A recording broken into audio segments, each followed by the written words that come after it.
নমস্কাৰ, মই অন্নজ্যোতি শইকীয়া।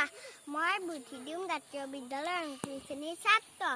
মই কবিতা এটা আবৃত্তি কৰিবলৈ লৈছোঁ। কবিতাৰ শিৰোনাম দেখোন কবি নৱকান্ত বৰুৱা। হঠাৎ আমাৰ এশো টকা দিয়ে, একোকে নেখাওঁ আজি, একেবাৰে ভোক নাই, আছে যদি আধা খাই চিৰা দিবা ভাল চাই। দৈ মোক নেলাগে, গাখীৰৰ খৰ পালে খেজুৰিয়ে গুড় দিকি লৈ আহ এইফালে।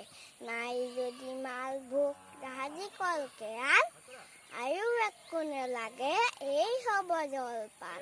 আজি যদি অহা নাই ভীম সিং পালোৱান, তাৰ বাবে ভাজি থোৱা দুটামান আলুৱান।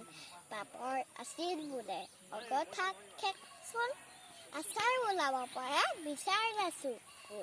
ৰৌ মাছ ভজা আছে, কাৰো দুচকল দে, এই হ'ব লঘোণত আৰু একো নেলাগে।